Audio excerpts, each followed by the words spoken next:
present I'm Sorry I Haven't a Clue, the antidote to panel games.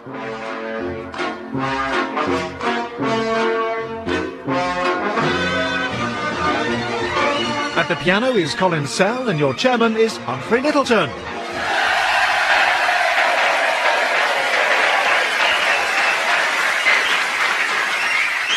Hello and welcome to I'm Sorry I Haven't a Clue. You join us for a second visit to Royal Tunbridge Wells in the fine county of Kent. I'm just thinking with horror, I very nearly read that wrong.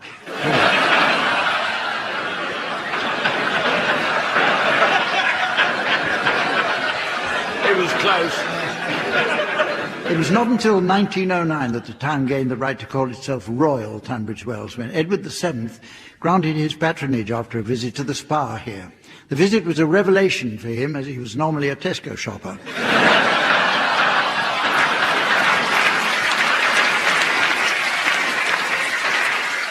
On the outskirts of the town are the interesting sandstone formations known as Toad Rock and High Rocks, which are used to train mountaineers. A young Ranulph Fiennes came here to practice and went on to make his first attempt on Annapurna, while her husband was working nights.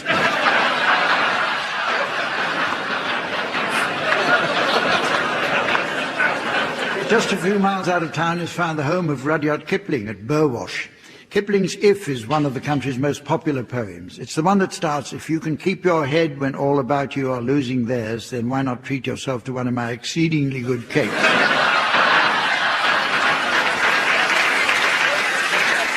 Other famous names associated with Tunbridge Wells include William Makepeace Thackeray and Oswald Let's Start a War Mosley.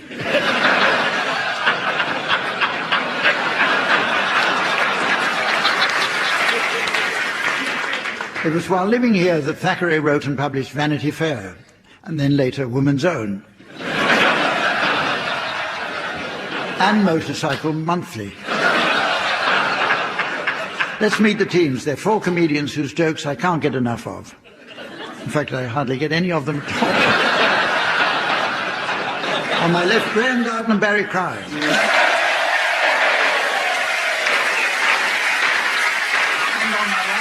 Tim Brooke-Taylor and Jack D. And making herself comfortable as she settles down on my left hand, please welcome our delightful scorer, the lovely Samantha.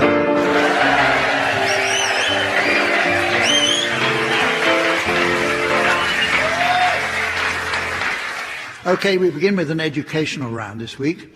The English language is a rich and varied tongue, but there are those who are ignorant of the subtleties of difference in meaning between apparently similar terms, such as aurora borealis and northern lights. Well, aurora borealis means the luminescent phenomenon that appears in skies in the Arctic polar region, whereas northern lights is a brand of fags.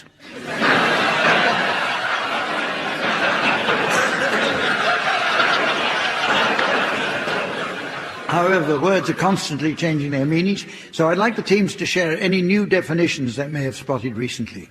Jack, would you care to start, please? Childhood, very young gangster. Tim? Horticulturalist, Brian Sewell.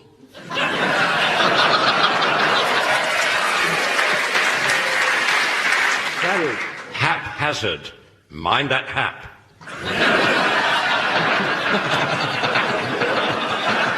Health and safety. Yeah, Graham. Deliberate. To imprison.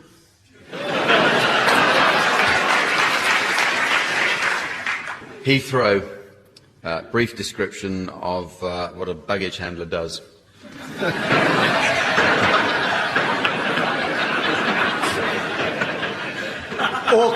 Orchid, the son of a Brummie.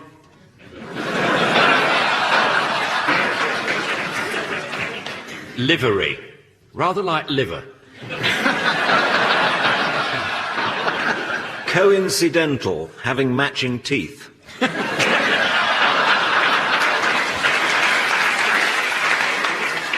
Luton Airport, slightly more detailed description of what a baggage handler does.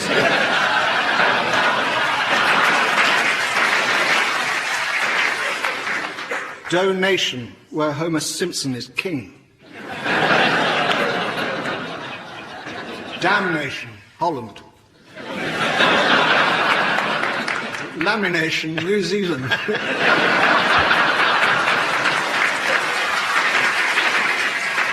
Extort, having left school. Abatement, downstairs, storage area used by man with sinus trouble.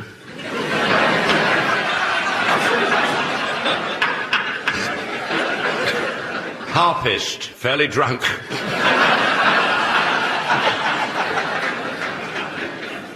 Teutonic, what you order with 2 gin.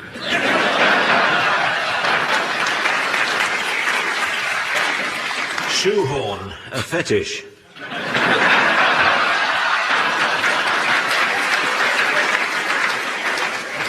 Wristwatch, all-night vigil in a very strict monastery.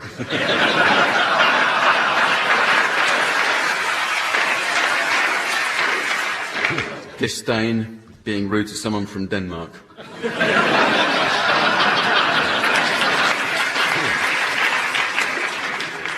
OK, the teams are going to sing along to some well-known discs now in the round called Pick Up Song. DJ Samantha has completed her customary research down in the gramophone archive. As the kindly old archivists can't get out very much these days, Samantha sells them light snacks and confectionery. Initially, they were shocked by her prices, so she now offers selective discounts. There's been nothing off Mars bars, but they were delighted to see Samantha's Snickers come down at a price they can afford.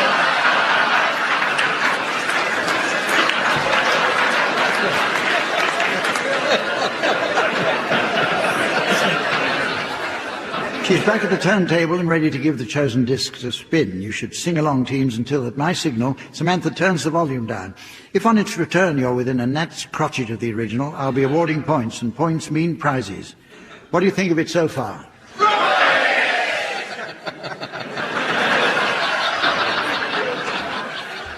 I agree, but who are we among so many? This week's prize will delight every keen horticulturalist who wants to make their garden look bigger. It's this lovely magnifying glass.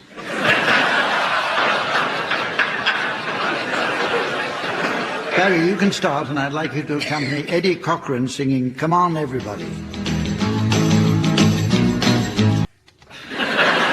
Well, I've been doing my homework all the week long, and now the house is empty and the folks are gone. Ooh! Come on, everybody! Dum da dum da dum da dum da dum dum dum dum dum.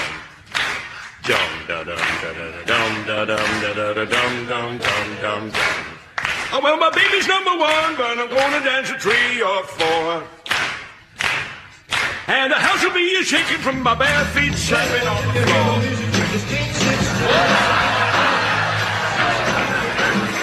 Oh, please. That was as much your fault as Barry's. Exactly.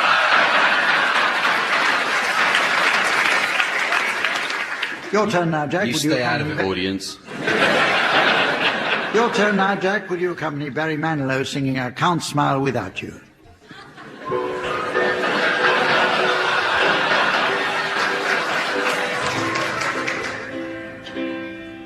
You know I can't smile without you. I can't smile without you. I can't laugh and I can't sing. I'm finding it hard to do anything. You see, I feel sad when you're sad. I feel glad when you're glad. If only you knew what I'm going through. I just can't smile without you. I just can't smile.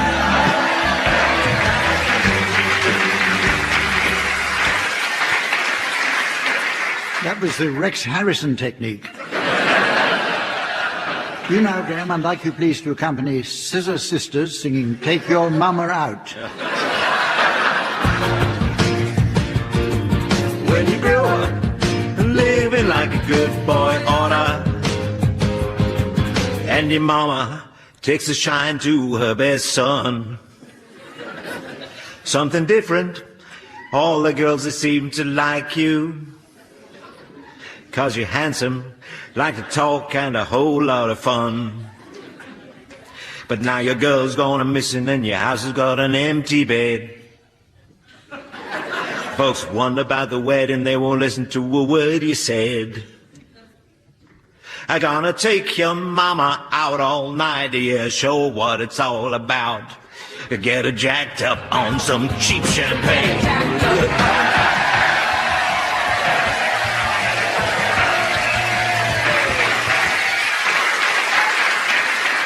It's a little-known fact that Graham's son John plays keyboards for Scissor Sisters. Yeah. Yep. It's true. And very good he is too. Yeah.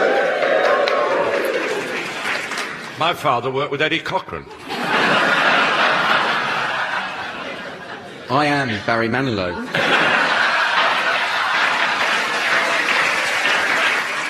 Finally, Tim, will you please accompany Tiny Tim singing Tiptoe Through the Tulips?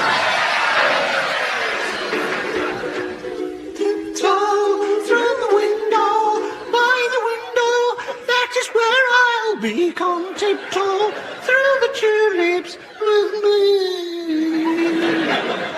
Oh, tiptoe from the garden, by the garden of the willow tree, and tiptoe through the tulips with me. These flowers will stray, we'll keep showers away, and if I kiss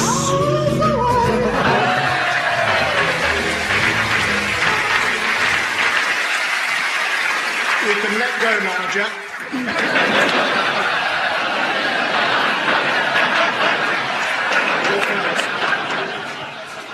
Okay, the teams are going to treat us to a spot of acting next in the game called Sound Charades.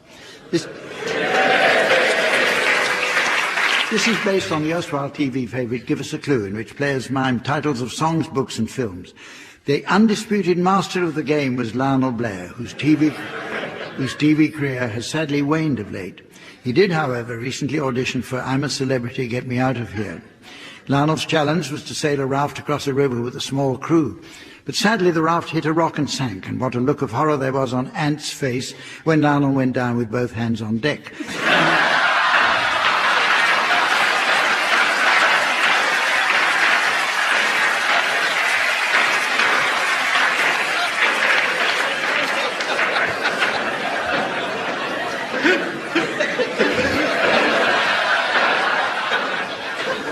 Okay.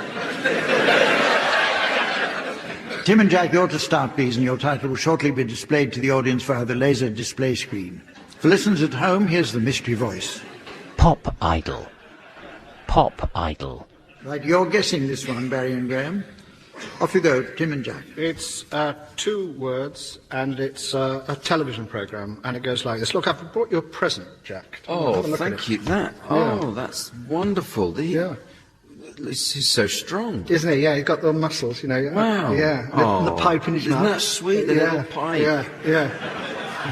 What's in the can, Tim? That's spinach.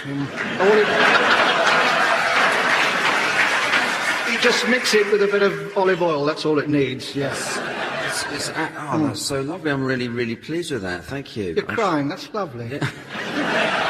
Never seen you smile before, or is it wind? I'll keep it... It's just you, Tim. Anyway. I'll keep... Thank you very much. It's a pleasure. Dave,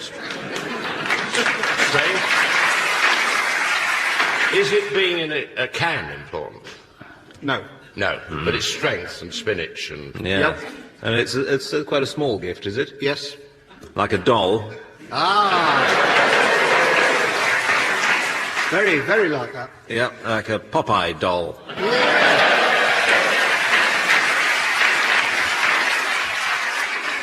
Right, your turn, Barry and Graeme. Your title's now being exhibited on the laser display board, and here again is the mystery voice for listeners at home. Scarface. Scarface. It's 1 word. Yep. Film. Good evening. I believe you are the #1 world expert on woolly neckwear.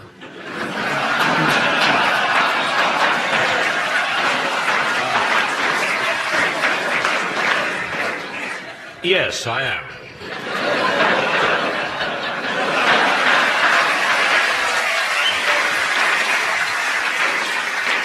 Scarface.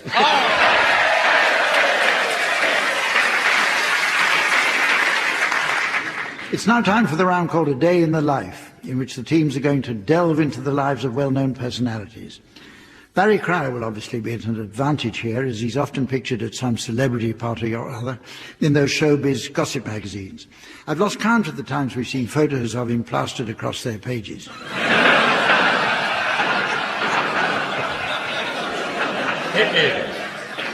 Teams, I brought along 2 genuine lifestyle articles detailing the daily routine of famous people from past and present. However, certain sections have been removed, and I'd like you to suggest how the missing extracts may have read. We had intended our first case study to be Mark Thatcher, but we can't discuss him for legal reasons, as he faces prosecution in Equatorial Guinea under the strict anti-smug git laws.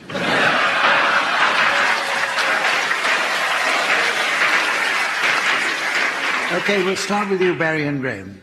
For you, I have the words of none other than 17th century diarist Samuel Pepys. Can you guess the missing sections for me, please? To my lords this morning, but my lord not being up, I went out to Charing Cross to see Major General Harrison hanged, drawn and... Served with an antisocial behaviour order. Quartered, of course. He was looking as cheerfully as any man could do, considering... Jim Davidson was doing the warm-up. his condition. He was presently cut down, and his head and his heart...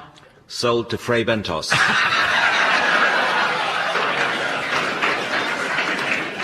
shown to the people. Finding myself beginning to be troubled with wind, as I used to be, and with pain in making water, I took a couple of... trips on Nemesis at Alton Towers. It didn't shift a thing. pills that I had by me of Mr. Batesby, the apothecary. My pain continued on me mightily, and I could break no wind, nor have any... Fun setting light to it.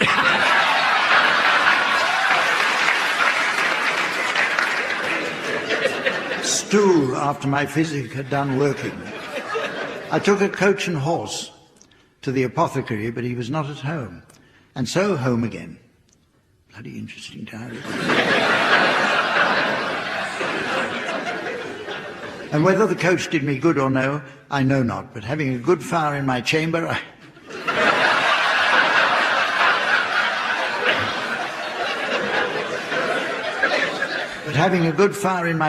I begun to... put on a deafening display. Well, to be more explicit, break 6 or 7 small and great farts. No medium-sized.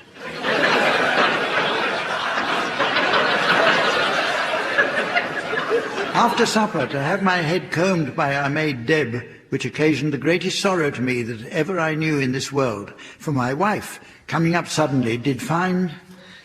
me at my desk making an entry.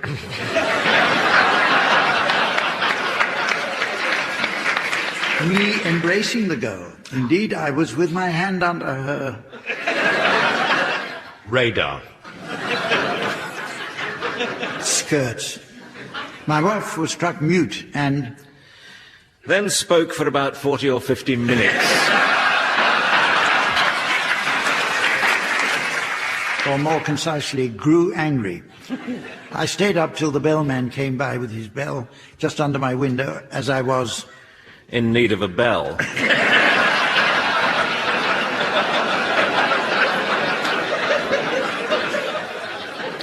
writing of this very line. I then went to bed. The end. Okay, your turn now, Tim and Jack, and for you I have the words of Paul Daniels. Can you guess the missing sections in this piece? Debbie and I are early birds. In the summer we're up early, knocking... or just having breakfast. A few balls about on the tennis court. I get about 25 requests a day to... do the anatomically impossible.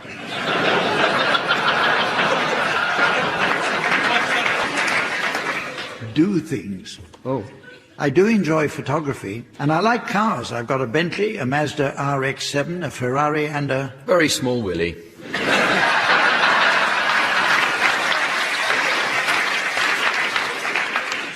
otherwise known as a Sinclair C5.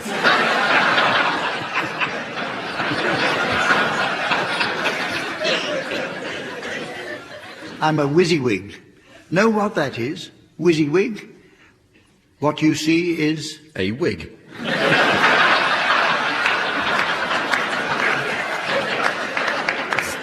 what you get. I'm from the north, and that tends to give you an accent that's better for... Claiming benefit.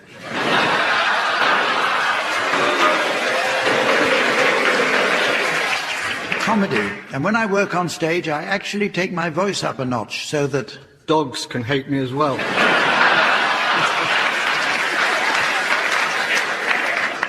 It cuts through harder.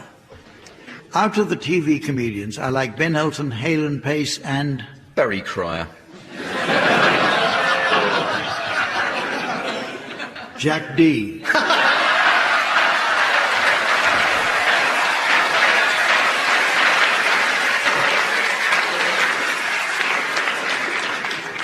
Debbie has made my life very easy and smooth, and she enjoys looking after me because she knows... What's in my will?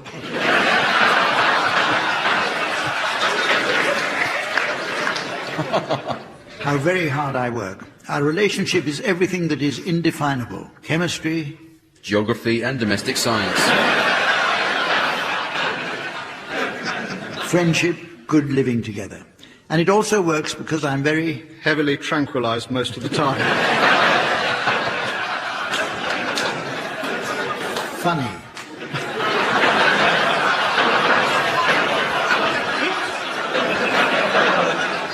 Guys don't like saying anything romantic to the wife, but the other night in the middle of a TV program, I turned round to Debbie and said, "Come on, love, get 'em out for the rabbit."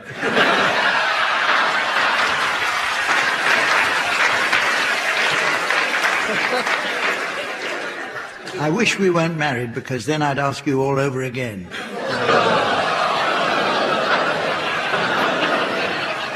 Our love life is fantastic. It's 3 times a night for me. I've got no problems in that department. I'm very happy. I just wish Debbie could... be there as well.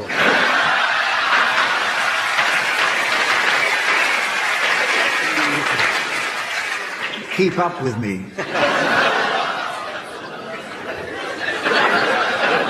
Keep up with me. Yeah. One of them's got to.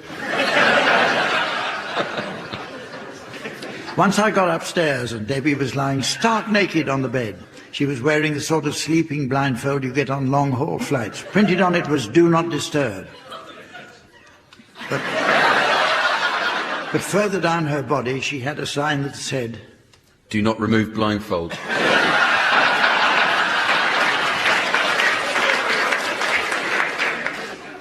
Disturb.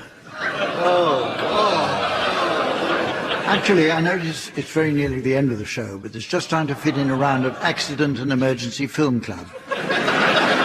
Samantha has to nip out now as she's meeting her new gentleman friend at the local hospital where he's an anaesthetist. He's promised to introduce her to some of his patients, and later on Samantha is hoping he'll let her help him knock one out.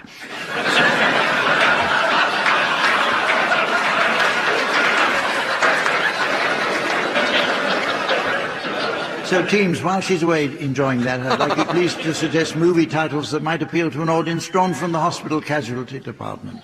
You can start this one, Jack. Blair Witch Hazel Project. A&E, Which Way But Loose. Fatal Traction. Lord of the Syringe. Diarrhea of Bridget Jones. 4 swellings and a funeral.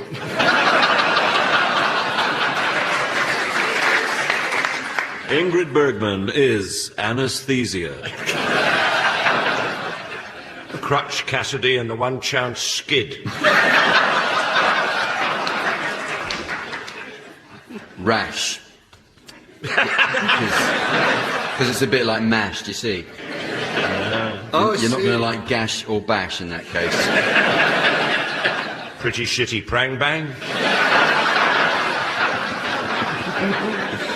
Rash. Sort of. There's amputations and dislocations. What film is What that? film is that? Congratulations, it was a TV movie Cliff made. That'd be like the movie version of the Chronicles of Narnia.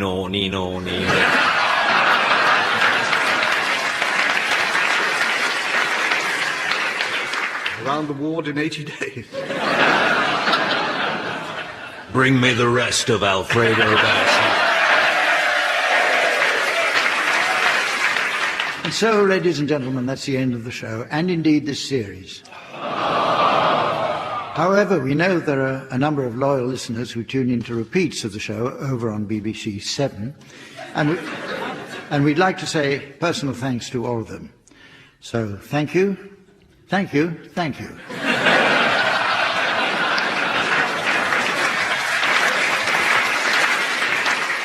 So, from the team, Samantha, myself, and the good folk of Tunbridge Wells, it's goodbye.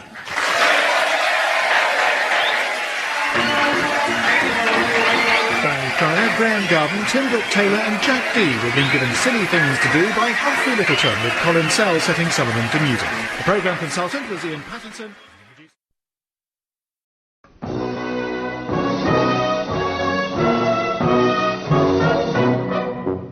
We present I'm Sorry I Haven't a Clue, the antidote to panel games.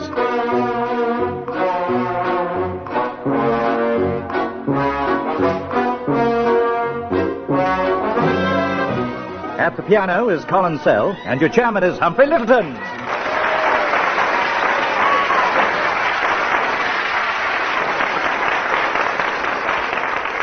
Hello and welcome to I'm Sorry I Haven't a Clue, and I'm proud to announce that this edition has been chosen as the first programme to be broadcast in 3D.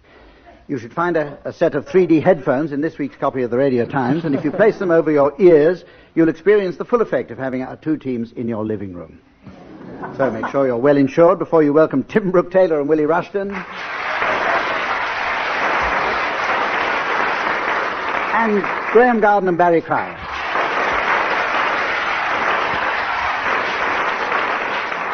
And we go like greyhounds unleashed into the first round, the game called Word for Word. In this round, one of the members of a team says a word, and his partner must say another word totally unconnected with the first, and so on. The other team may challenge and try and prove a connection. You all know this game. Score will be 1 mark per word until a correct challenge when the challenging side takes over. 2 rounds each side so that each player has started a round. Jolly good. Right. We'll start with you, Barry Cryer. Flange. Louse. Challenge from Willie Rushton. I know very little about botany, but I did study the flange louse as a child. We dissected one once and I was sick and gave it up for life, but that...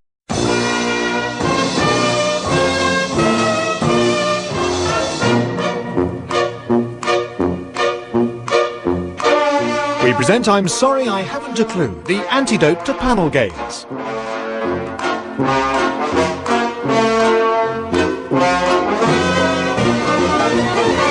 At the piano is Colin Sell, and your chairman is Humphrey Lyttelton.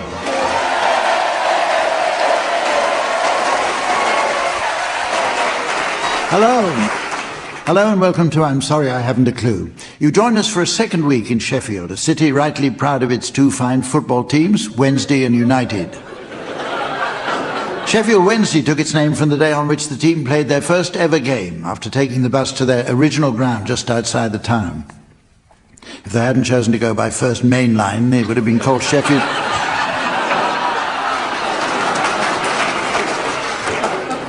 They'd have been called Sheffield Tuesday Afternoon. Famous celebrities born in Sheffield include Michael Palin, whose name is derived from planisher, someone who finished metal by hand, Sean Bean, whose family were banders or craftsmen that made barrel hoops by hand, and Joe Cocker, whose family declined to comment.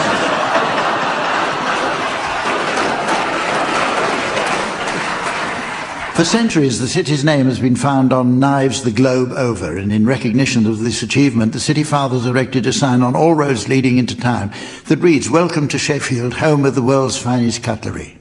Not to be outdone, the nearby Peak District Council posted a sign reading, "Welcome to Bakewell, birthplace of the world's greatest tarts."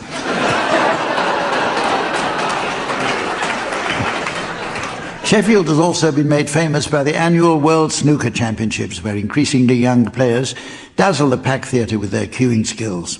But it's not every show in Sheffield today that involves talented youngsters or cueing. Let me introduce the teams. They are, on my left, Graeme Garden and Barry Cryer. And on my right, Linda Smith and Tim Brooke-Taylor.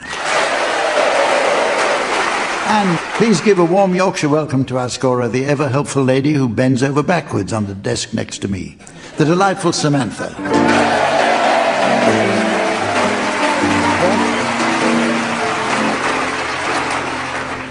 Okay. Sorry, I was just reading a review of last week's show.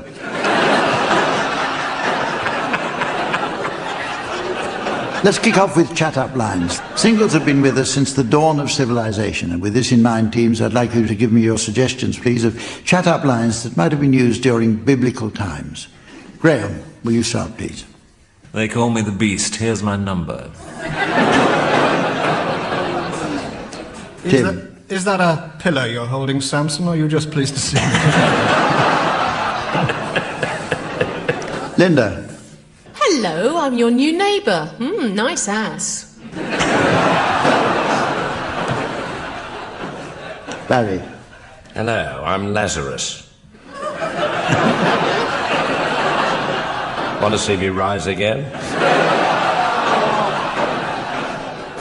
No, it's all right. I'm from Gomorrah.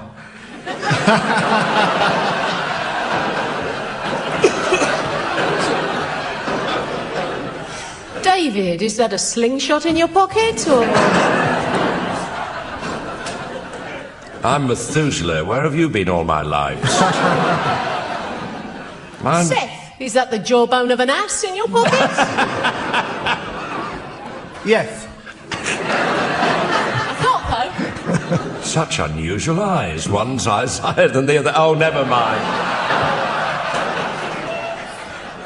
Joshua, is that a trumpet in your pocket? Look, I don't mind the wailing, but I hope you're not going to gnash your teeth.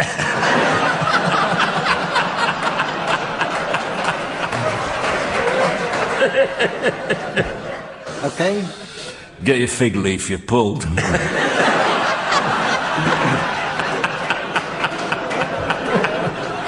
Time now for a musical diversion with Pick-Up Song, where the teams sing along to well-known records. Samantha nipped out to the gramophone library earlier, and as the eager assistants down there suspected she might be a country music lover, they got out every Johnny Cash and Willie Nelson record available. Well, in my experience, she's certainly always been a big fan of Willie's, and now she's got to work her way through a complete box set of Johnny's.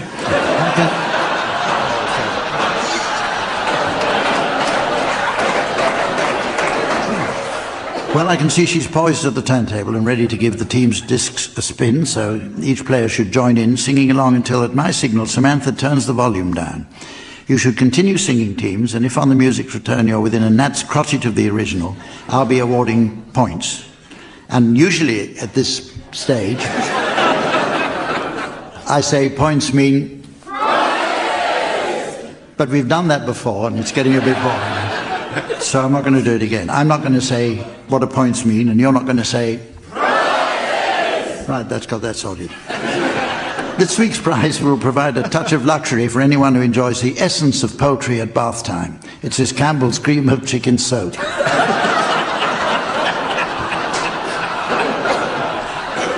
We'll start with you, Graeme. Would you please accompany Dion singing The Wanderer?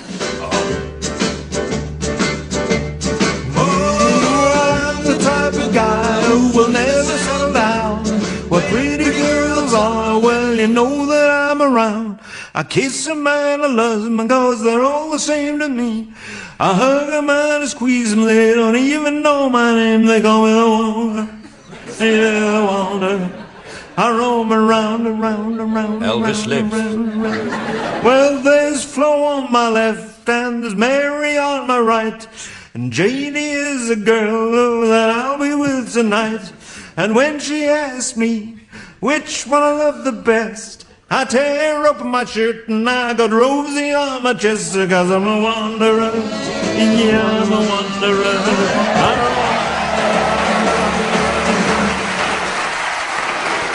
You now, Linda, would you please accompany Minnie Ripperton singing the lovely song Loving You? Oh, my... Well, I'll have a go, but as a singer, I'm no Jeremy Harding, I'm afraid. It's all I want to do, loving you. It's more than just a dream come true.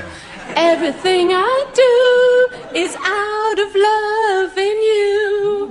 La la la la la, la la la la la, la la la la la, do do do do do do.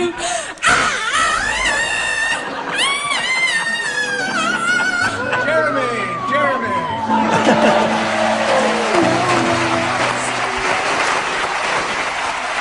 Barry now.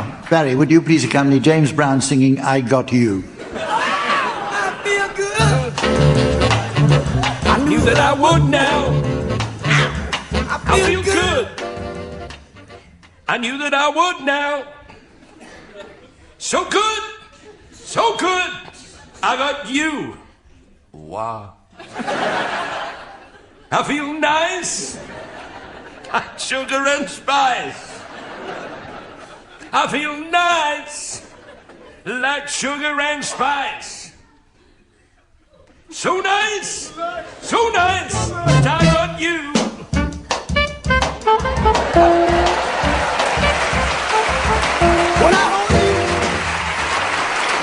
And finally, Tim, would you please accompany Blur singing Song 2?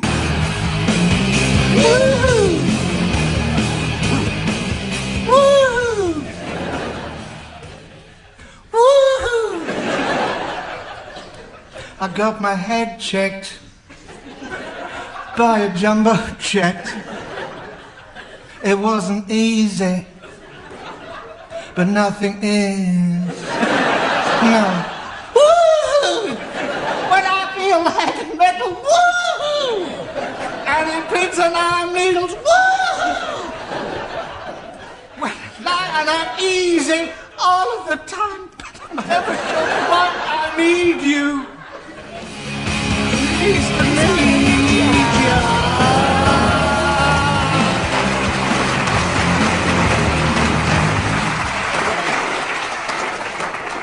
I think it was Nietzsche who said that life is a choice between suffering and boredom.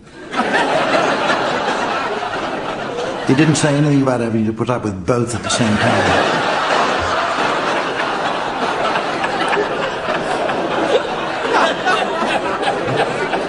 Let's move on to sound charades, where the teams enact a selection of short vignettes. This is loosely based on that TV classic Give Us a Clue, where the players used to mime famous movie titles against a strict time limit. And who will ever forget the relish in Arnold Blair's eye as he got stuck into Howard's End for 2 minutes?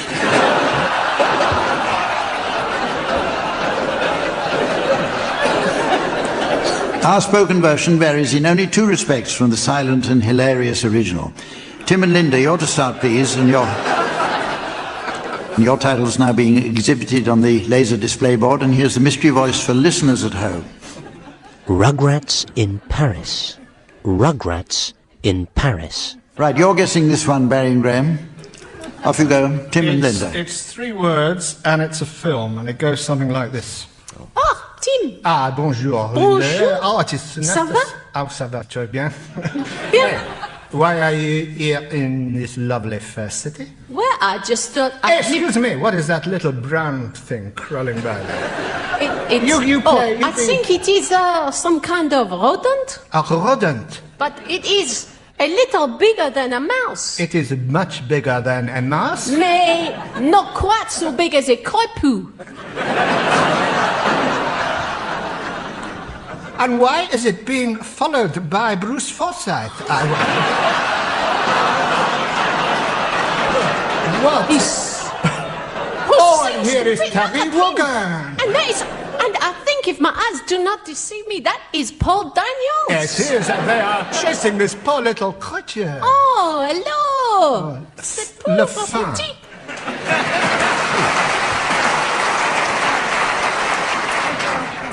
Is it a funeral in Berlin?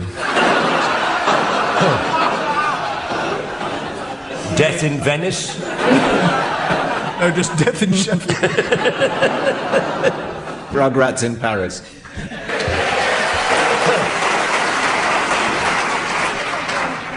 Right, the final title's now being displayed for you, Barry and Graeme, and here once more is the mystery voice for listeners at home. Casualty. Casualty. One word. TV. One word. TV, one word. Is that a repeat? Yes. Oh, Hamish. I found the very man. Well, I'm very happy for you both. No. I mean you. Oh? I've got an invitation for you. Oh, that's very big of you. Well, yes, they shrunk in the wash. Oh, but, I see. Tomorrow. Yes? Tomorrow afternoon, I'm laying on a spread. Oh, dear, I hope you don't expect me to lay on one with you, Had your kilt pressed. You little minx. Oh. No, you're invited at 4 o'clock for a cuppa. And could you Ah. fancy a bannock cake? I could, but would I respect it in the morning? Oh, Jim, Right, you'll be there. I'll be there. I will. But what mode of dress should I adopt? Is it?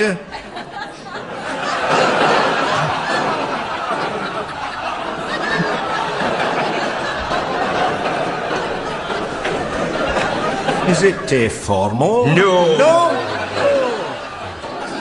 Come as you are. Oh, it's very relaxed. Very relaxed. So it is. I see that. Yes.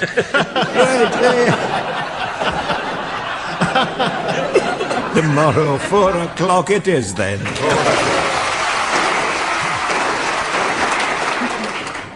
Tomorrow it's a party. It's a party, a tea. It's very informal. Yeah. Oh, stop it. Oh, then they've got it. So it's an informal tea. Yes. Yeah. What you might call... I don't know what it is. Oh, good. I really don't. I thought he was bluffing brilliantly. It's casualty.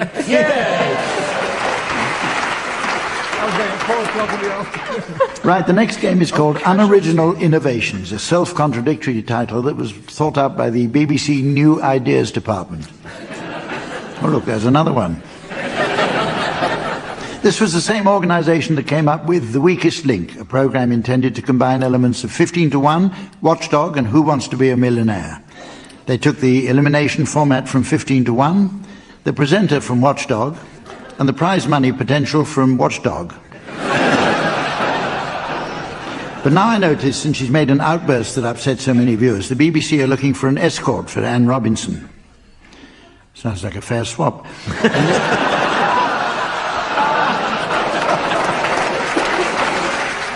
In this round, I'll ask the teams to suggest innovations catalogue-style descriptions for some older inventions that we might now take for granted.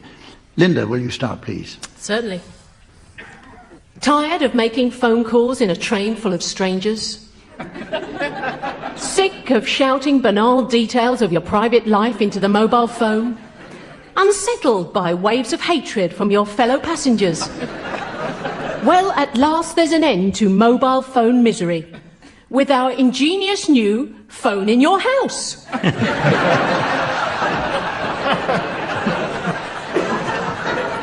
And for those all-important business calls, you need our other exciting new product. It's called an office. Why make confidential business deals at the top of your voice on a crowded train? With our revolutionary new office, no one need ever find out you're a merchant banker. Tim. Digital home medicine. No more greenies, no more unsightly bogies. Go digital, use your finger.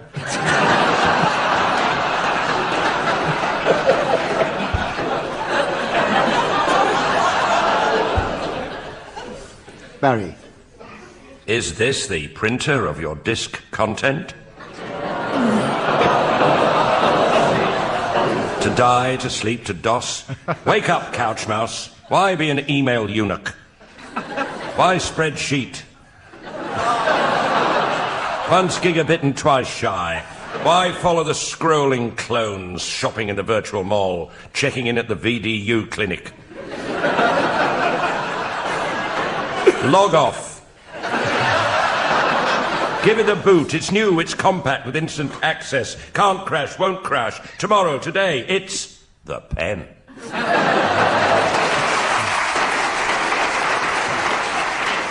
And Graeme? No more summertime insect pest misery. Are you plagued by winged insects infesting your intimate regions? Guaranteed freedom from the embarrassment of invading swarms is now available. Seal that inviting gap in your garment with fly buttons.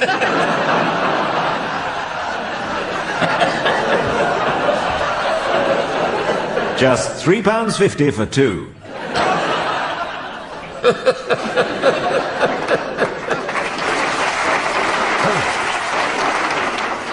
You know, when Barry and Graeme first became established in radio with the British Forces Network, an aspiring Lance Corporal came to seek their advice. Well, sir, they said, the trick of broadcasting on the wireless is to imagine you're speaking to just one person. Actually, in that case, that hasn't ever been much of a trick. One thing they did learn, though, was how to improvise sound effects. In this game, one team will relate a story while the other has to supply vocal sound effects. Anyone failing to provide an appropriate effect will have a point deducted. What from? It doesn't say.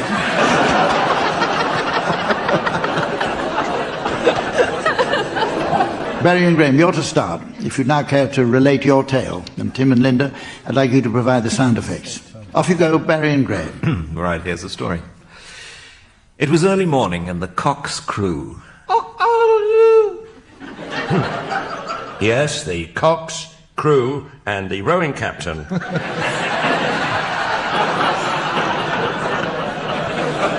Made their way down to the river where they picked up a bunch of oars.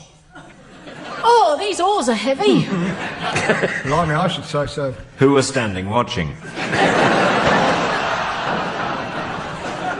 Watch. At that moment, down the towpath came Bunter. I say, you fellows. The 98-year-old college porter. To sing them his good luck song. This is my Bunter's good luck song. And you sing it all day long. Sometimes the verse goes a little bit wrong. Oh, Lord, I've lost my thong. But before he could begin...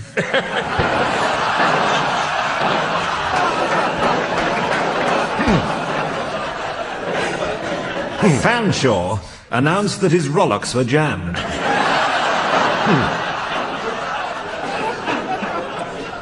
My rollocks? What about them, Fanshawe? Well, they're jammed. Hosing off the jam, he leapt into the boat and missed. Oh, crikey. Lucky the boat was on dry land, said the captain.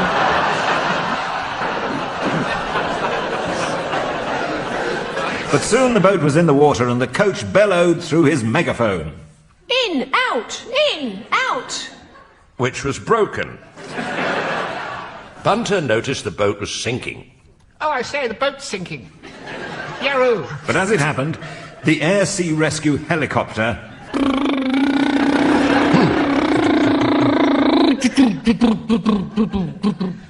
was miles away. But Bunter made sure that the whole crew were dragged up on the bank. I said, shall we drag them up on the bank? Rather. Would you like to borrow my lipstick? That's why they may be going. The end. The end. It's time for another of our occasional musical rounds, and it's called Swanee Kazoo.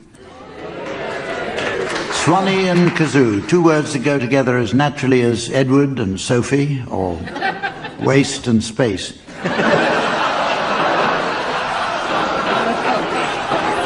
Piano accompaniment will be provided by Colin Sell, who, we were interested to learn, was spotted back in 1969 playing with the Stones in Hyde Park.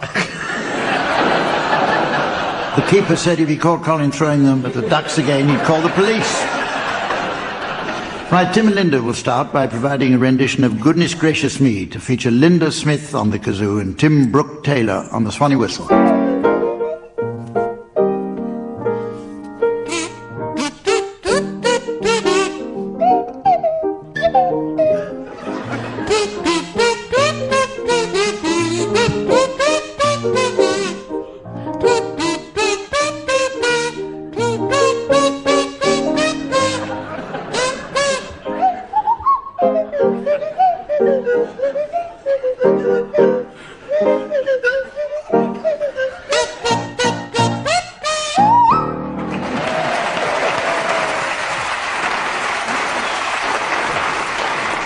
You now, Barry and Graham, would you please provide a rendition of By the Light of the Silvery Moon to feature Barry Cryer on the kazoo and Graeme Garden on the swanny whistle.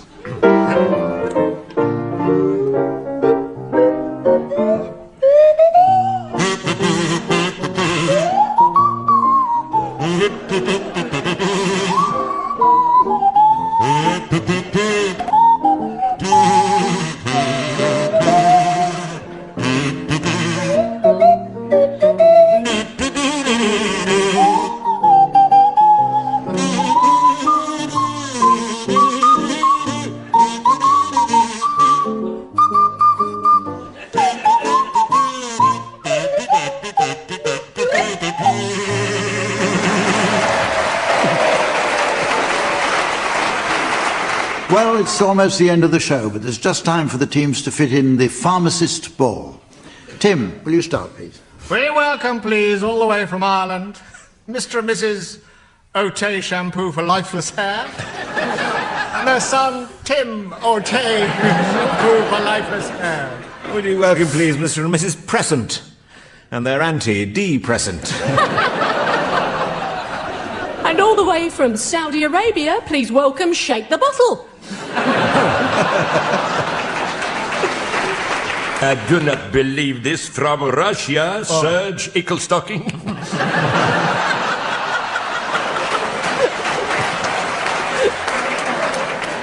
From Poland, Mr. and Mrs. Cause Drowsiness.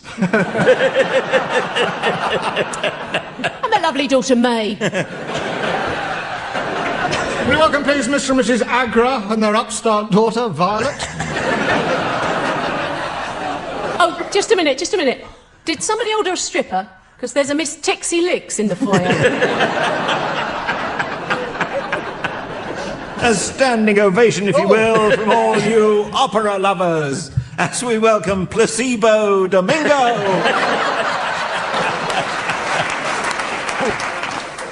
Oh, there's the actress Anna Dean. Nothing acts faster than Anna Dean. And will you welcome, please, Mr. and Mrs. Bennett? Hurry up with that preparation H.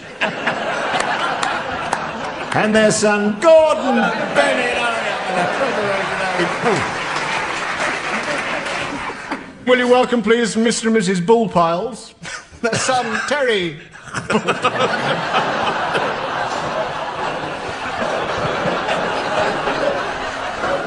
All the way from Wales? Oh, welcome. Yes. Will you welcome Mr. and Mrs. Duffhead? Duffhead. And their daughter Sue Duffhead. And so, ladies and gentlemen... Mr. and Mrs. Dom, their son Con. He's come with a bunch of mates. So, ladies and gentlemen, as the Mr. Sheen of time sprays over the coffee table of fate, while the Mrs. Sheen of destiny quickly ushers him out of habitat, I notice it's the end of the show. So from the teams, Samantha, myself and the fine folk of Sheffield, it's goodbye. Barry Cryer, Graeme Garden, Tim Brooke-Taylor and Linda Smith have been given Silly Things to Do by Humphrey Lyttelton, with Colin Sell setting some of them to music. The programme consultant was Ian Pattinson and the producer was John Naismith.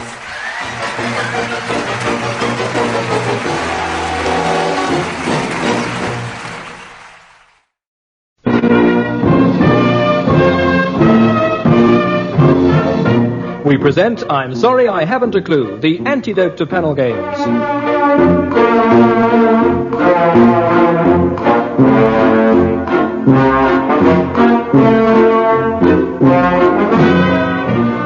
At the piano is Colin Sell, and your chairman is Humphrey Lyttelton.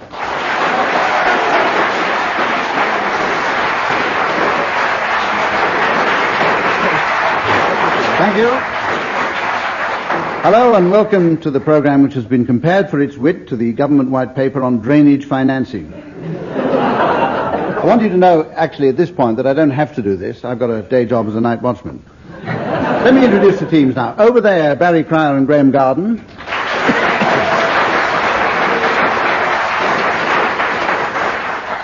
And over there, Tim Brooke-Taylor and William Rushton.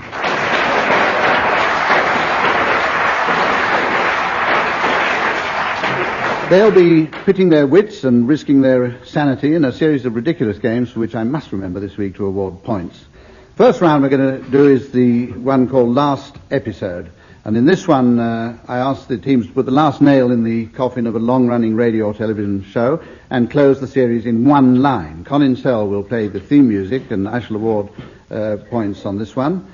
And Tim Brooke-Taylor, will you start this one? I want you to put the final line to Mission Impossible. No,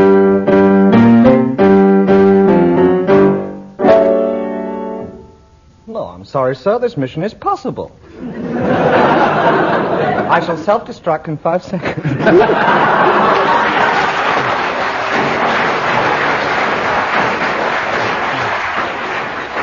You do, and you'll clean the mess up yourself. I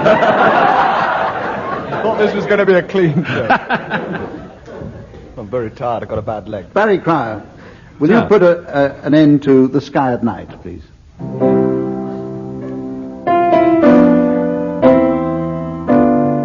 Not in one line.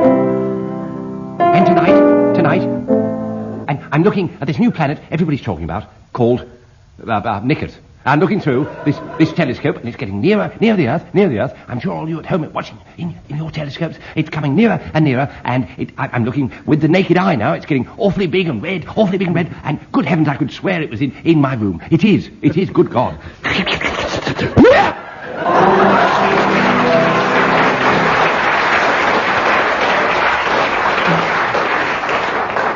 Thank you. Willie Rushton, will you administer the coup de grace to Thunderbirds?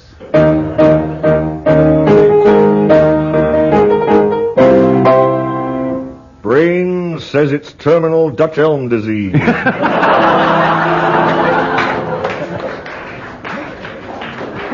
Just highly strung. And finally, Graeme Garden. And in this one, by special request of several hundred people who couldn't be here tonight, Barry Cryer is going to do the theme tune. And Graeme, your show, to finish off, is Top of the Pops.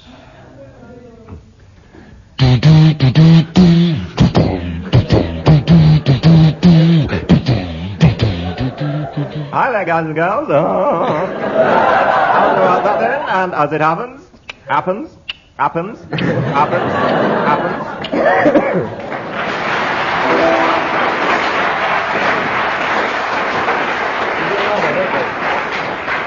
Level pegging. This is the moment where I tell you of the round that we're going to finish with, when I'm going to ask the teams, and they'll be thinking from now on. I'm going to ask them to announce the names of late arrivals at the Anatomists Ball. The Anatomists Ball. Now here's our quotations round that we call It Has Been Said, and in this one I give each of you in turn an impossibly obscure quotation, and I want you to identify its author and the circumstances under which it was said. Graeme Garden. Hello. Here's your quotation. Mother, the still sow eats up all the draff. Aye. Mother, the still sow eats up all the draff was said originally by Agent XK009 in Red Square, Moscow. It's code, of course. To his contact. The contact was supposed to reply, will you accompany me to the station? Unfortunately, the agent approached a secret policeman who said, will you accompany me to the station? And that's the last that was ever heard of it. Thank goodness, yes. Ben Jonson said that.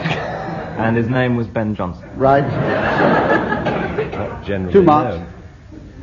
Tim Brooke-Taylor, here's another one for you. And that yours is, it's very odd that sailor men should talk so very queer.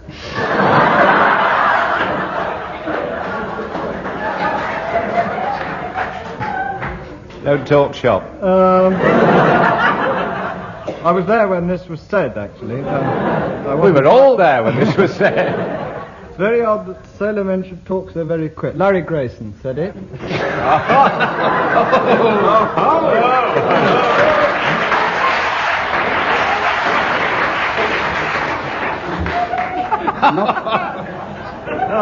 Not quite. It was in fact Larry Inglesby. It comes from the Inglesby Legends, from one called Misadventures at Margate. Larry, here's your quotation. He had no little handkerchief to wipe his little nose. Yeah. The long arm of coincidence strikes again. I don't know how you find these out, Humph. You must have researchers roaming about. I'm sorry about this, ladies and gentlemen. I just got to fill you in. You see what I mean? My wife and I took our little son, who's now 20 months, just under 2 years old, to Regent's Park Zoo about 10 days ago, and I don't know who heard me say this, and we showed him round. It's a big thrill, because he's a toddler and he can walk, and in the middle of the day, it'd been good up till then, and it started to rain, and the penguins weren't there. That's what he wanted, the penguins. He said, Dad, show me the penguins, and they weren't there, so I smoothed over that. And... well, he's not funny! One of the chibs bit him, and he fell in the polar bear enclosure and cut his knee, and I said, I'm sorry about this. I said to my wife at the end of the day, we got him home, and his knee was bleeding. And he said, I never saw the penguins, Dad. And I said, I failed you, son. And he put his arms round me and... Bottle. I'll do it, Tim. I'll tell you since you asked him, you swine.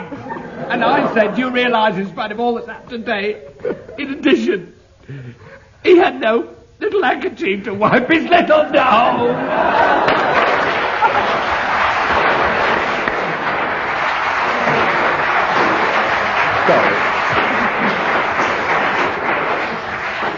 Oh, great series. Sorry.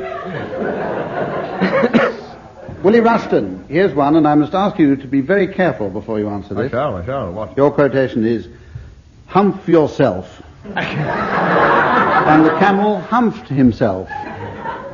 Humph yourself, and the camel humphed himself. And the next lines I recall, which accounts for the humps of the camel and the Sphinx's inscrutable smile. It's the one-eyed Arabian entertainer, Omar Khayyam Jr. Who was known to his close... Do you? Tell me then, You know it. Sit there, looking... Is that fellow that Kipples? Kipples is right, yes. You're expecting an extra mark for that, I suppose, having volunteered... If I said it, would we get more? If I said Kipling... He's bigger than You said Kipling. I Well, I'll give you 2 extra marks. I sound like Kipling when I say it. Sound charades we go on to now, and we know all about this one. One team has to make noises, and the other team must guess what they mean. The audience can help by applauding when they're getting warmer. And I say every week that they can do the other thing when they're not, but nobody seems to want to do the other thing, not in here at any rate, so we'll continue with the charade, acted first by Tim Brooke-Taylor and William Rushton. And somebody with a board is showing our audience here, and somebody with a voice is telling you at home. Tim and Willie's charade is The Man Who Loved Cat Dancing. The Man Who Loved Cat Dancing. Right, Tim and Willie. Good Is evening. yours a play, a book, a film, or what? It's a film. Film. And it's got 6 words. Oh, 6? Yes. magnificent. Truly great. A rare delight. Superb. What artistry. Wonderful. Right, there's the Thank charade you. now. Start guessing, Graeme and Barry. It's dog something. I don't know what it is. Does cat occur vaguely at any point? Yes. And it's 6 words with a definite article lurking probably at the beginning, I'm only guessing. I'm going to have a wild stab at this one. Pass me a knife. Cat killer. Is it the man who liked cat dancing? No.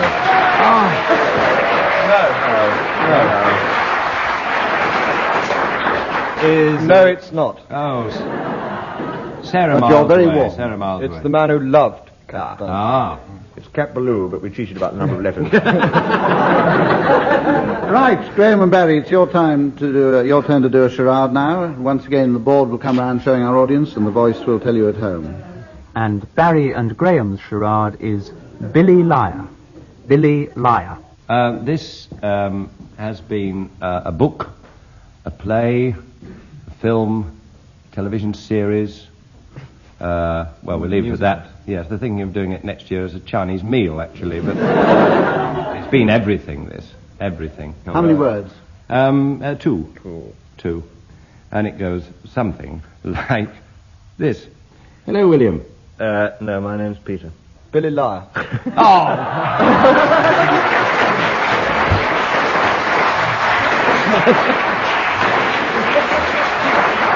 Well done, Tim Brooke-Taylor. Brilliant. Tim, for that, you get a special chance to do another charade now. And Tim and Willie's next charade is Let's Get Laid.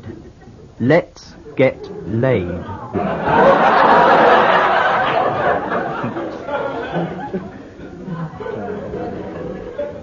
It's quite difficult to actually describe what this is.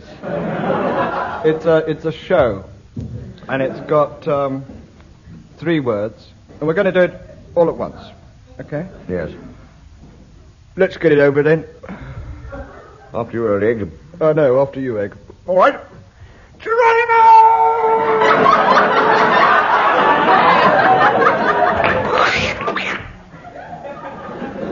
Billy Liar?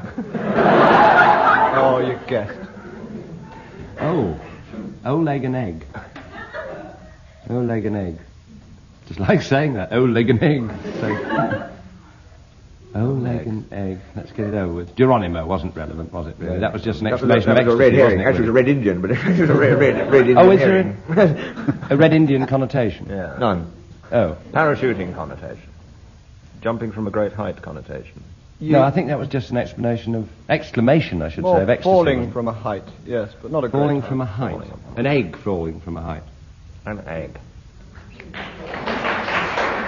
As in Humpty Dumpty. That wonderful musical Splat. Why you were close with Billy Layer.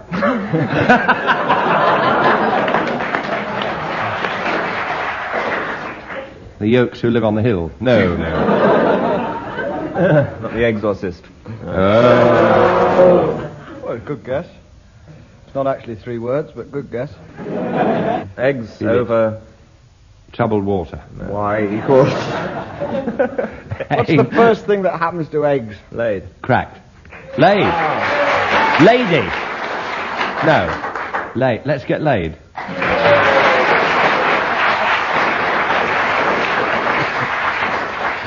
Never heard of that. You lost 12 marks in time faults there. You would have scored more if you hadn't got the answer. You're going to do the charade now, Barry and Graeme. And once again, the board comes round. And Barry and Graham's charade is The Nun's Story. The Nun's Story. And you at home have been told what they're going to do. Now, Barry and Graeme, what is it? A book, a film, or what? It's a book and a film. Book and a film. Yes, and it's 3 letters. 3 words, I mean. Sorry about that. Right, here's the charade. We're doing it all at once. You remember that? It's 3 words and it's a book and a film. And impossible to guess. That's a clue. I say, old boy, do you know Sister Teresa? Yes. Well, when I say no, I the convent. Yes. You know the last election? Yes. She voted Conservative. No. Yes? I'd never have believed it. She did. Good gracious me. The end. Roll credits, fade, final caption. Okay, Tim and Willie. I didn't hear that. No, I didn't either. I missed that. Was it St. Teresa? Yeah. Sister Teresa. Sister Teresa. Nun, is that? Nun and elections. Blue Nun. JB's having Blue Nun. The Blue Nun. No. Blue Nun. None but the blue. The Red Nun. None but the brave. No. 3 words. 3 words, yes. Book and a film. They haven't guessed it. Oh, the Mummy. Nun's Tory.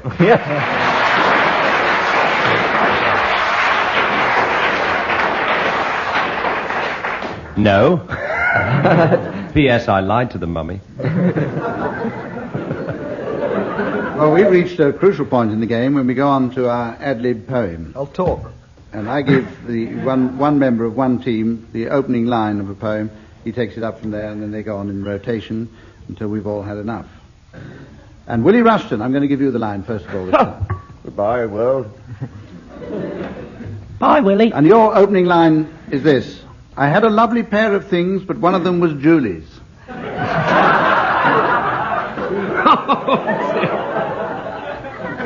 Bye, world. I had a lovely pair of things. One of them was Julie's. Thank the Lord, my hair is even longer than Tom Dooley's. It hangs right down my shapely back. I won't reverse that one. See trouble coming. I've also got a beard, which naturists can climb about. Sometimes that's weird. What a strange place for a bandicoot to nest. They sometimes say. They marvel as they stare at it, and then they go away. One who came back, a naturalist, it is, of whom I speak, came and lived within my beard for, most of a week. And at the end of that 1 week, he came to this conclusion.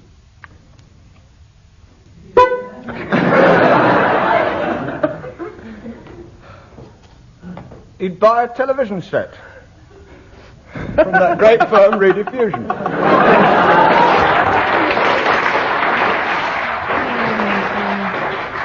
All the other firms are good, I have to say that here. In case they complain to our producer, dear. However, the naturalist you're longing for to hear of.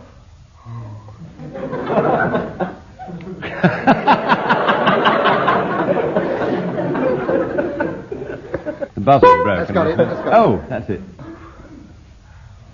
Oh, hear of was that. Hear of.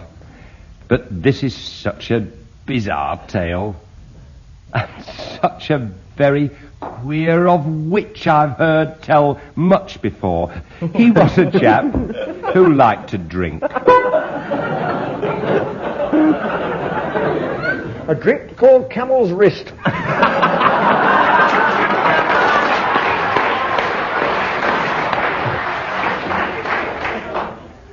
It's not quite like a horse's neck. It smacks more of the King's Lady. With elements of sidecar. And, pardon? And it looks a trifle shady. But once you've had a glass of this, your cares are wont to rise and slip away from off your back and brighten up your eyes. And then you leap into the air with frolicsome exclamations. You take a bus at first and visit all the stations. This is a pastime known by many as fun to be endured. Bless you, Tim. You go to Euston and King's Cross. In there you are immured. A lady with a trolley sells cups of tea and buns. You look at her and say, my dear, oh, my fancy now it runs to thoughts of caviar and cakes. Because I've got Catholic tastes. I'm also no stranger to Neasden's icy waste.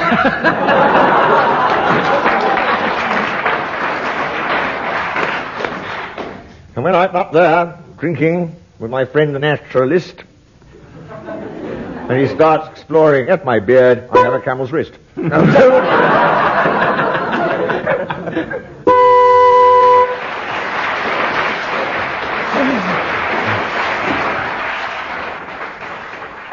Thank you very much. And we come to the musical round now, which brings back Colin Sell at the piano once again to accompany the teams in their opera singing.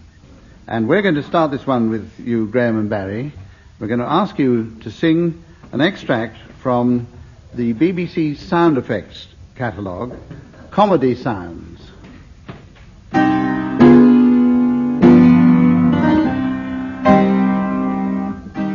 Booing and bleating, evil applause, half-hearted hurrahs, panic and rush for the exits. Running footsteps and explosions and splashes.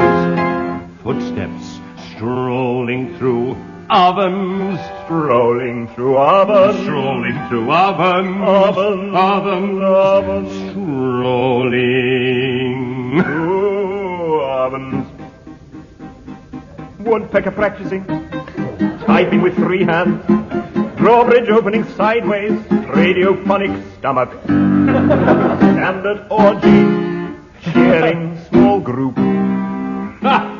Smoked herring gull. More or less normal chickens. Indisposed chicken. Sheep. Mother and child. Mother and child.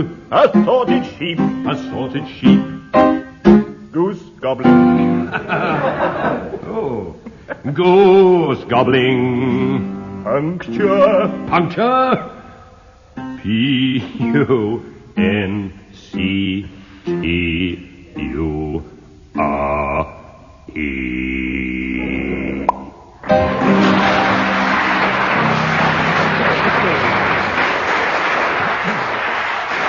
Thank you, Graeme and Barry. You're going to sing your one now, Tim Brooke-Taylor and Willie Rushton. And yours is, we are going to ask you to sing the ticket for this programme. This is the ticket which is issued to the audience here. They can join in. They understand when they go out singing the ticket. BBC. Pip, pip, pip, pip, pip, pip. Complimentary ticket not for sale. Admit to. I'm sorry I haven't a clue. Chairman Humphrey Lyttelton.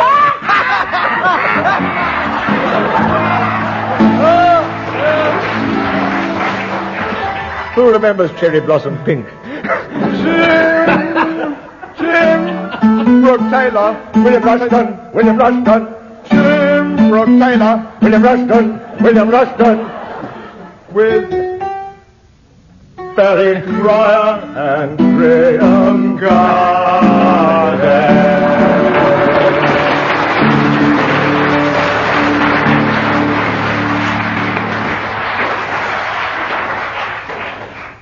Up till halfway through, you got 12 marks for that. That brings us now to the final round, ladies and gentlemen, where I sit back and listen to the teams giving their arrivals at the Anatomists Ball. Mr. and Mrs. Bones and their distinguished relative Dame Bones. Who are joined by everybody else. Mr. and Mrs. Churd Spleen and their son Rupert Churd Spleen. Please really welcome Mr. and Mrs. Muscle and their son Paul Muscle and his friend Bruce Tendon. Good heavens, who's that with them? What a coming together. Some more friends of Mr. Lyttelton, Mr. and Mrs. Lee Stendon, and their trad clarinet-playing son, Acker Lee Stendon. Mr. and Mrs. E. Button and their daughter Belle. Will you welcome, please, Mr. and Mrs. Knees and their kid Knees.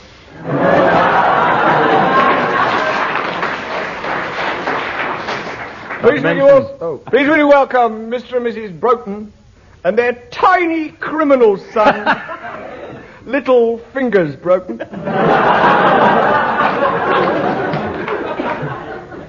This you to welcome from Scotland, Mr. and Mrs. Nee from a slip disc, and their daughter Aggie Nee from a slip disc. Adenoids and tonsils. Oh, and there's Fanny Bone.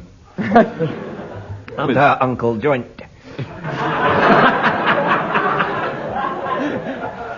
Ladies and gentlemen, this is where I have to say that we've come to the end of our show. There's the bouncer, Big Burtox.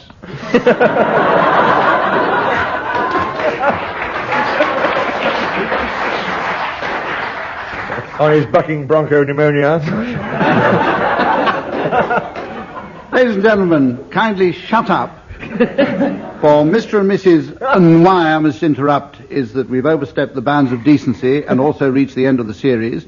And their daughter, Teresa, why I must interrupt is that we've overstepped the bounds of decency. So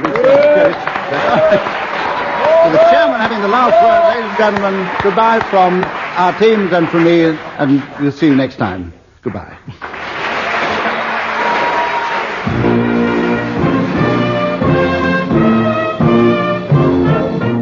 Barry Cryer, Graeme Garden, Tim Brooke-Taylor and William Rushton were being given Silly Things to Do by Humphrey Lyttelton, with Colin Sell setting some of them to music. The programme was produced by Simon Brett.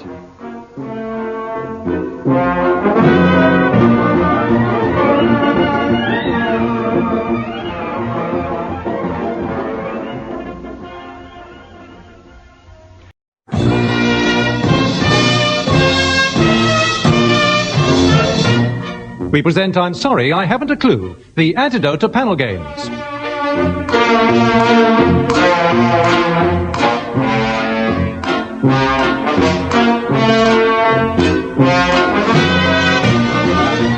At the piano is Leon Cohen, and your chairman is Humphrey Lyttelton.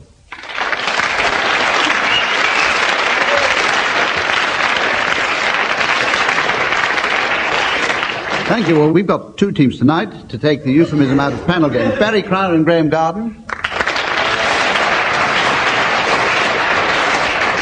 And Timothy Brooke-Taylor and William Rushton. And I'm paid to keep the score, which means they get me pretty cheap. The first round is called a new musical story to distinguish it from the old musical story, which you don't want to hear again. This is a round in which I shall start off a story and then hand it over to a member of one of the teams. And as they take up the story, it says here, Leon Cohen will play a tune, which is very wise. You don't expect him to just sit there, do you? No, the title of the tune that he plays, they must incorporate naturally into the story. They must then hand it over to a member of the opposing team in the same way. The whole thing is thoroughly elegant and gracious. Now, I'm going to throw the opening line of the story to you, Graeme Garden. Suddenly the fog lifted and Mary gave a start of surprise. Say frog.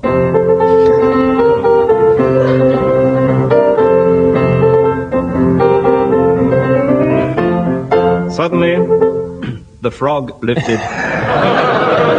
Mary... Pardon? Have it your way. Oh, said the frog.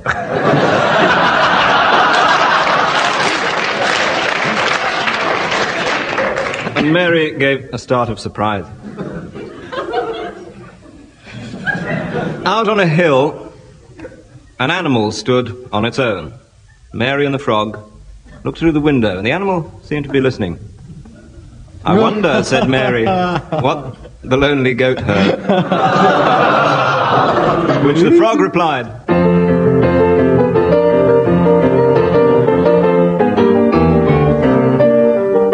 Roll out. The frog replied. Frog replied.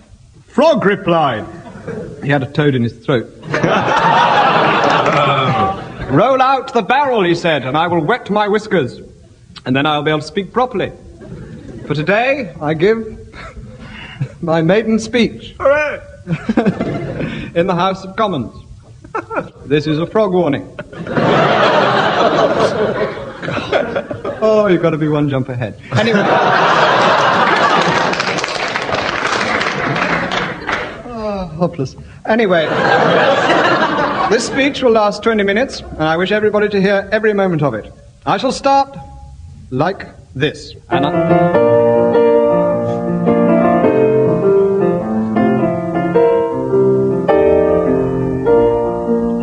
I shall start by kicking both my legs in the air, which will attract attention, said the frog. And then I shall exhort the house to give me the moonlight. At this point, thank you. At this point, I may croak due to the lack of fibre in my tonsils and a man in my throat. That's what I meant. A lesser version of an earlier joke, but you know what politicians are. But then I shall go back to the hustings, a lovely couple, and I shall say to them, what this country needs is...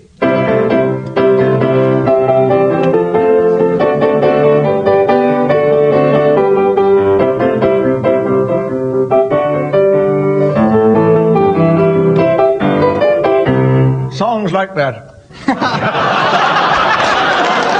What the muck they're serving up today. What we need are songs like Any Old Iron and Roll Out the Barrel, who was a wonderful woman. So was Annie Old Iron. Annie, wonderful. So, there's this bird. Were she to press her lips to... It's very unlikely that she would. And those of you who have kissed frogs will know, not even on the off chance they turn into something that's most remote. But were I to say to her, look... And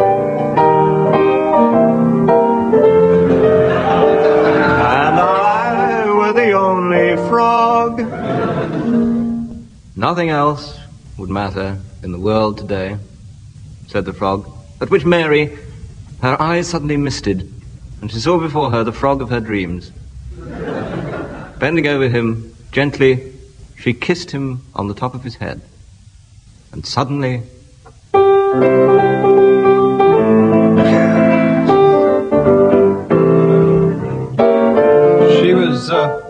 She was leaning on a lamppost at the corner of the street, which is the way she made most of her living. And she explained to the magistrate, I kissed the frog. How was I to know it was going to be a prince? When she woke up next morning. There's a version there somewhere. And the magistrate replied, Madam, am I expected to believe this? Because I have lived for a long time in...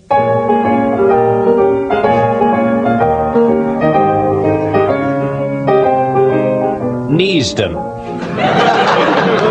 And as a magistrate in Neasden, I often used to say to defendants, picture you upon my Neasden and picture the fate that can, in fact, thank you very much, better late than never, picture the fate that can overcome you. The country is in a state of decadence. On all sides we see morals decaying, standards debased. What is going to happen to this country? Are we all going to...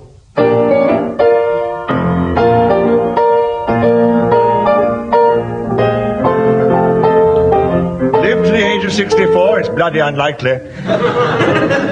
And then he remembered the words of his old Chinese singing teacher, who he had personally garroted, so rotten was he.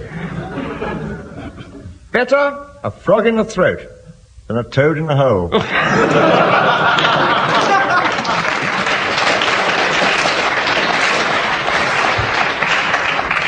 Very good.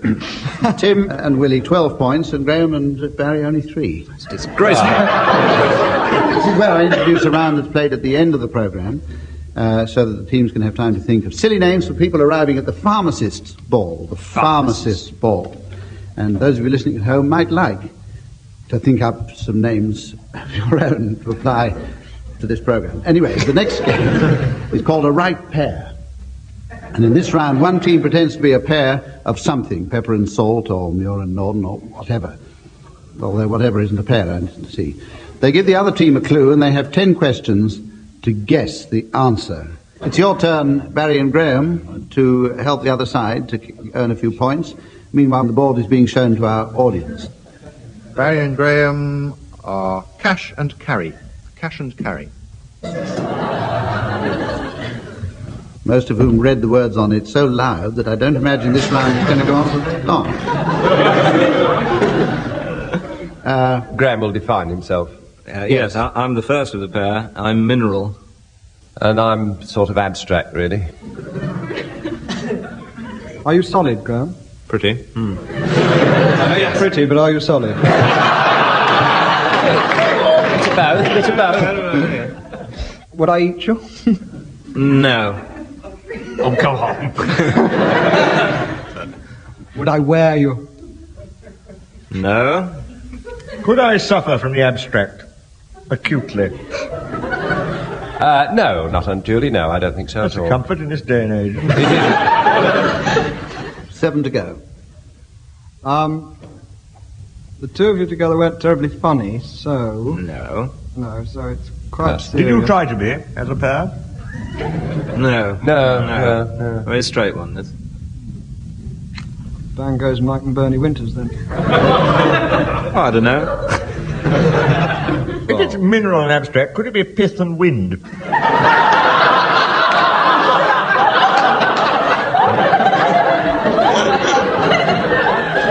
said I couldn't suffer acutely from the abstract. That's right, and I do. It could be pith and wind, but it isn't. Well, you've had 4, but I think I ought to hurry you along, so I'll say you've had Could 7. we have a clue of some sort? Both words begin with the same letter. Shopping. Cod and chips. Fish and pips. Cod and chips is right. In the a procedure southern undergone in the purchase of cod and chips is in fact germane to this subject. How about cash and carry?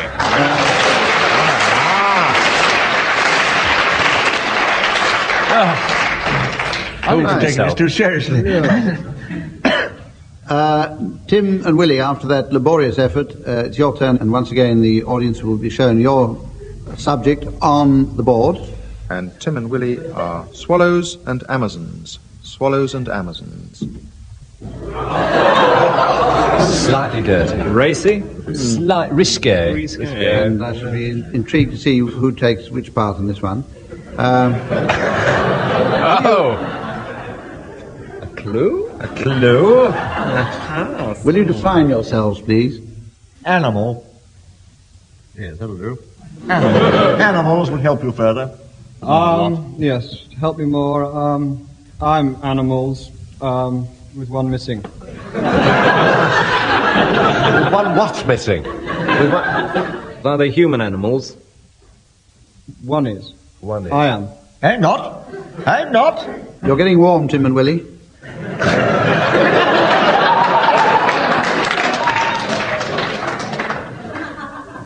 But it's Barry and Graeme who are doing the guessing. Would you like to ask them some more questions? Right, animals. You better give them a clue. Yeah. Willie flies a bit, and it's also an action. And you've got one missing. Cock and bull.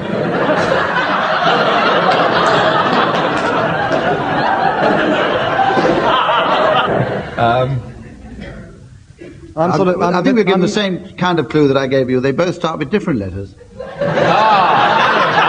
Now, narrowing it down. Right open. That's a bit of a giveaway, that. I don't know, groups of animals. Groups of animals. Is the word for the group of animals a word like herd or flock, or is it the name of the animals involved? That's a silly question. Beautifully put. It's just animals. I mean, there they are. Birds and bees. That's the sort of thing it's like. No. Yeah, that's very surprisingly close when you hear the answer. Birds and bees, yes. Do mine whistle? I can't remember. Gulp. I don't know, Willie. Give us a tune and Swallows and Amazons.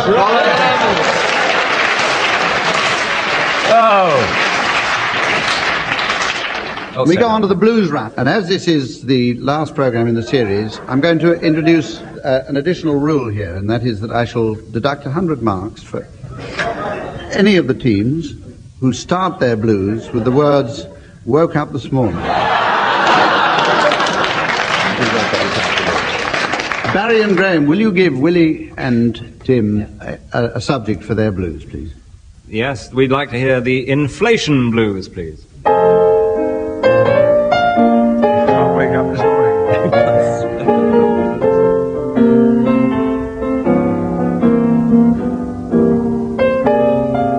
I woke up this afternoon. I was worrying about inflation. Yeah.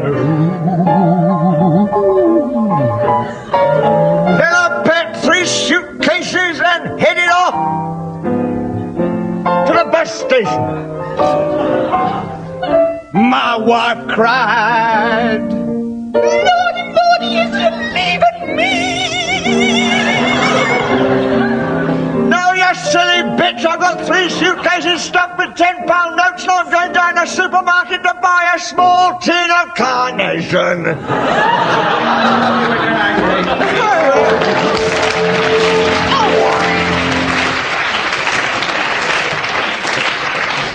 18.5 bar blues. Historic.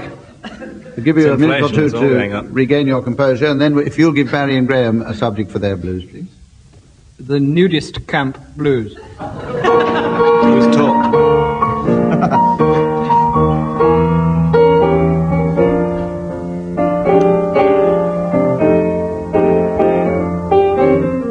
I went to sleep last night, dreaming about a nudist camp where I had been.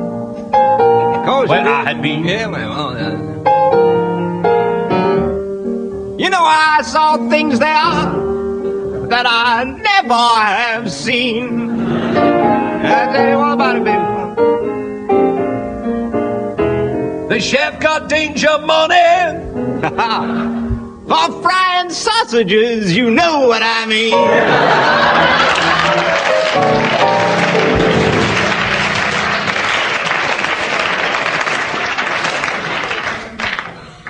Well, we'll all be waiting now to hear what the score is, and I took the precaution just before we went on the air to jot down that Tim and Willie have scored 83, Barry and Graeme have scored 74. Right, we come now to the round which is called Bedtime Story, and for this round I want one of the members of a team to make up a bedtime story, and from time to time he'll give his partner a signal for a suitable sound effect to reinforce the dramatic effect of the narrative. For extra excitement, the person doing the effects will be wearing headphones with music playing to prevent him from hearing the story. And we have a table with sound effects right out here by this central microphone. And Willie and Tim, who's going to tell the story and who's going to do the sound effects? I'm going to do sound effects. This is Tim That speaking. leaves me telling the story. So, with Tim to do the sound effects, Willie Rushton, will you tell a story about a dragon, a wooden leg, and a circular saw? Oh, that one. One fine day... Well, not that fine, but that's not... It was raining wooden legs. And Arnold, the friendly dragon, was sitting outside his cave, doing something naughty.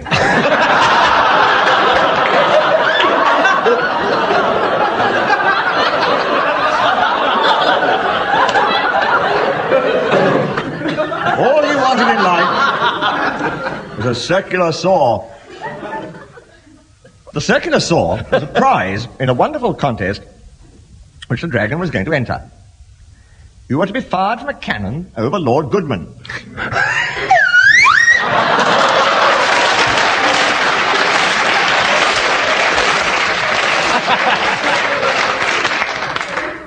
Well, as you can hear, he made it. Admittedly, he fell on a Swiss gnome and broke a leg. But he was given a wooden one. With a built-in ejection seat. But there he sat with his nasty habit, his wooden leg, and the circular saw outside his cave. And every night he used to...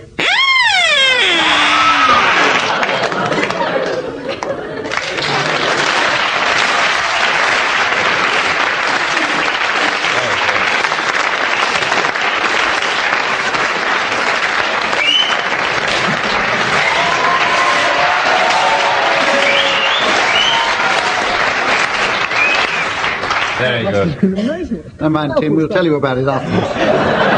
Now, Graeme is coming out to do the sound effects for the other team, which leaves Barry behind to tell the story. Graeme, will you put it on the headphones, please? Barry, will you tell a story about a little girl, a big boy, and a balloon? You've been reading my mail again. Now, there was once a little girl called Charity. Charity Biggins was her full name. And she used to like... And there, if you look for the missus, she used to like playing with her balloon in the street. Down at the other end of the street, at number 47, remember this, I'll be asking questions later, number 47 lived a little boy called Ronald. And Charity used to love to play with Ronald. They used to play at adjudicating football matches. Charity wasn't like other girls. She'd always wanted to be a football referee, and Ronald, being desperately in love with her, had always encouraged this ambition. Charity, he used to say, you may become a football association referee and you'll know the joy of being abused and spat upon, and when you come out of grounds, people will go, but you won't. Then one day may dawn the day of the cup final, Charity, and they'll call it the FA Charity Cup after you. And you'll walk out on that pitch and, oh, the roar when that first goal is scored. But then, maybe the first offence, and you'll have to say to one of the players,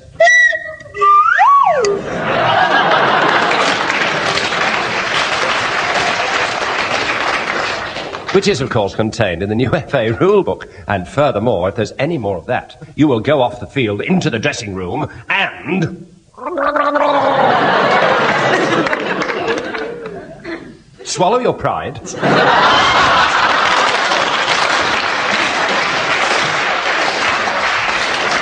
And may only get a 3-match suspension. Otherwise, unless you've run out of sound effects, you naughty player, you may finish up as a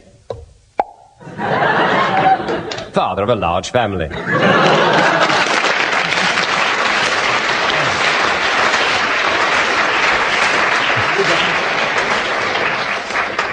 Thank you, Barry and Graeme. We go on to the round, which is, it says here, a musical round, and it's called opera. And I want you teams, in order, to sing a snatch of grand opera from a selected passage from a couple of well-known, probably not so well-known publications. Who wants to go first? As it's the last program, you can choose. I can feel it. Tim and Willie, you want to go first. Beyond Cohen is going to provide the operatic introductions to Tim and Willie singing from the book called Yoga for Health.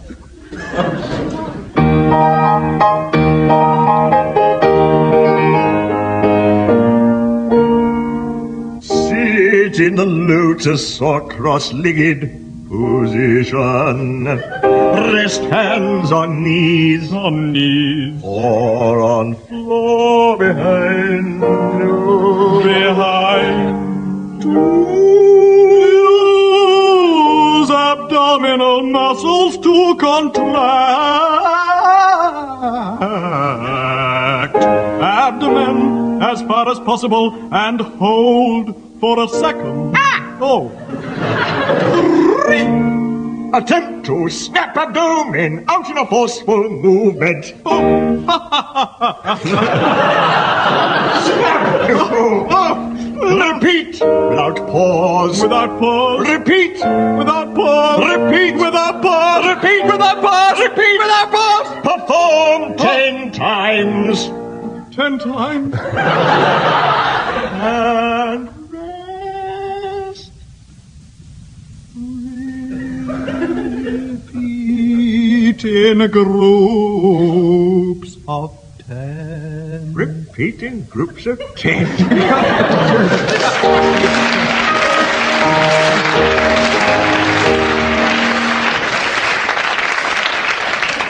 Okay, thank you, Tim and Willie. Now, Graeme and Barry, your libretto is from The Highway Code.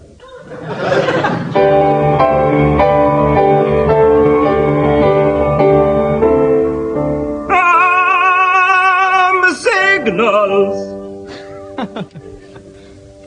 When indicators or stoplights are not fitted or are faulty. Also for use by pedal cyclists and those in charge of horses. I want to go straight on. I want to turn left. I want to turn right. I want to turn left. I want to turn right. Turn left. Turn right. Turn left. Turn right. Left. Right. Left. Right. Left. Right. Left. Right. Left. Right. Left. Right. give me some men who are sound.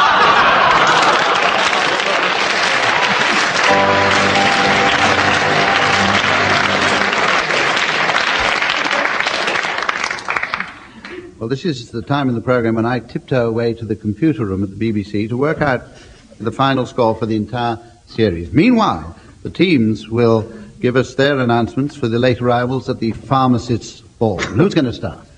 From Wales, Mr. and Mrs. Tement and their son Owen Tement. Welcome, please, the distinguished Irish actor, T.C.P. McKenna. The Oviaforms with a hideously bound child in terror Oviaform.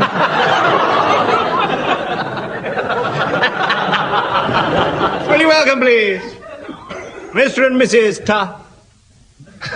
And their mama, Ta. Sorry you had to leave so soon. All the way from Arabia, shake well before using.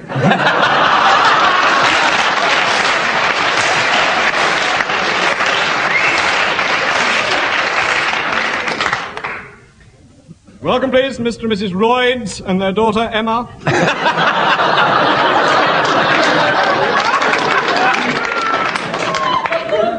A warm hand and a brown paper bag, please.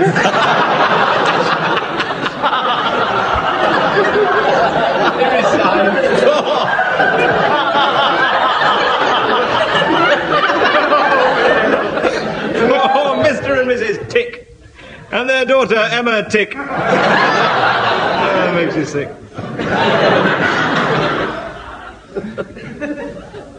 Well, at this point, ladies and gentlemen, we come rapidly to the rescue of the teams. I've been working out the final scores for the series. Cabaret time, ladies and gentlemen.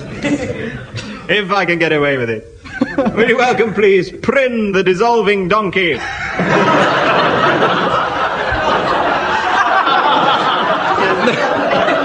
Known as, I will. You will.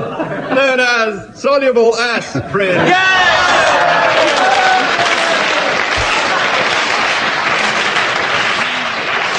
Meanwhile, ladies and gentlemen, there are some people who are waiting to hear the final score. And I think it'll surprise you. It's 12,864 to the ladies, 3 to the gentlemen.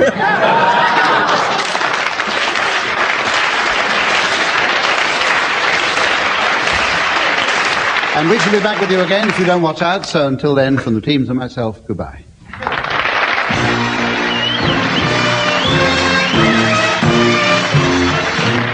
William Rushton, Graeme Garden, Barry Cryer and Tim Brooke-Taylor were being given Silly Things to Do by Humphrey Lyttelton, with Leon Cohen setting some of them to music. Production was by John Castles.